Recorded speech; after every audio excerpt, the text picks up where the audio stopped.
خلیفہ بلا فصل حضرت سیدنا صدیق اکبر رضی اللہ تعالیٰ عنہ کی افضلیت بعد الانبیاء کہ افضل البشر بعد الانبیاء بالتحقیق سیدنا بکر صدیق رضی اللہ تعالیٰ عنہ، یہ مجددین کی نظر میں کیا ہے؟ علماء جو امت کے بڑے بڑے گزرے ہیں ان کا نظریہ اس بارے میں کیا ہے؟ ذرا ایک نظر اس کے اوپر ڈالتے ہیں کہ انبیاء کے بعد جو اہل سنت کا نظریہ ہے کہ سیدنا صدیق اکبر رضی اللہ تعالیٰ عنہ افضل ترین ہستی ہیں کائنات کی، ان کے برابر کوئی بھی نہیں اور ان کی فضیلت سب سے زیادہ ہے۔ اس کے بارے میں سب سے پہلے امام شرف الدین نووی رحمۃ اللہ تعالی علیہ آپ اپنی شرح صحیح مسلم کے اندر جو ہے فرماتے ہیں کہ اہل سنت کا اس بات پر اتفاق ہے کہ انبیاء علیہ السلام کے بعد صحابہ کرام میں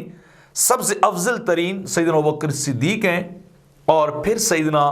عمر فاروق رضی اللہ تعالی عنہما ہیں۔ یہ دونوں ہستیاں ہیں۔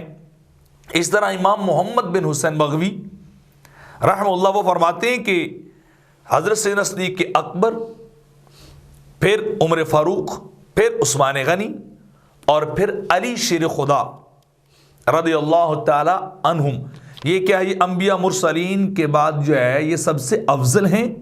اور پھر ان چاروں میں افضلیت کی ترتیب خلافت کی ترتیب کے حساب سے ہے، یعنی پہلا خلیفہ، دوسرا خلیفہ، تیسرا خلیفہ اور چوتھا خلیفہ۔ یہ اہل سنت کا نظریہ ہے کہ ان کی فضیلت اور افضلیت کی ترتیب بھی خلافت کے اعتبار سے پہلے نمبر پہ پہلے خلیفہ ہیں، دوسرے پہ دوسرے ہیں، تیسرے پہ تیسرے اور چوتھے پہ مولا کائنات حضرت علی شیر خدا رضی اللہ تعالیٰ عنہ ہیں۔ تو آپ اپنی کتاب شرح السنن البغوی کے اندر کتاب الایمان کے اندر یہ اس بات کو نقل کر رہے ہیں۔ اور نمبر 3 ابن حجر اسقلانی رحمۃ اللہ تعالی علیہ وہ فرماتے ہیں ان الاجماع انعقد بین اہل السنہ ان ترتیبہم فی الفضل کترتیبہم فی الخلافہ۔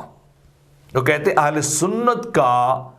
اس بات پر اجماع ہے۔ ابن حجر اسقلانی حافظ ابن حجر کہتے ہیں کہ جو خلافت کی ترتیب ہے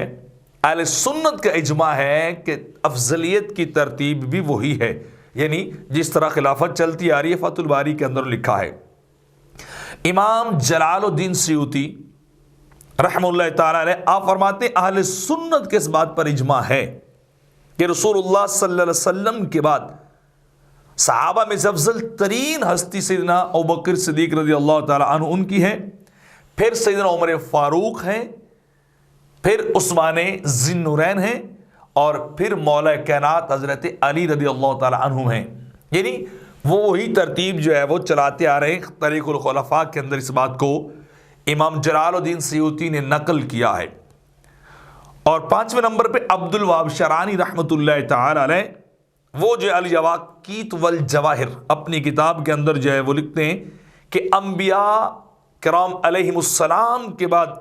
اور یہ کرام میں سے سب سے افضل سیدنا صدیق اکبر ہیں، اور پھر ان کے بعد عمر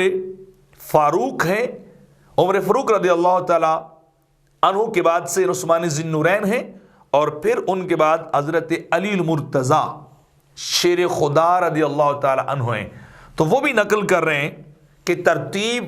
جو ہے افضلیت کی وہی ہے جو خلافت کی ترتیب چلتی آ رہی ہے۔ یہ اہل سنت کے میں نظریے کی بات کر رہا ہوں، ان کے مسلک کی بات کر رہا ہوں اور بزرگوں کے اقوال کو نقل کر رہا ہوں۔ آج کل کے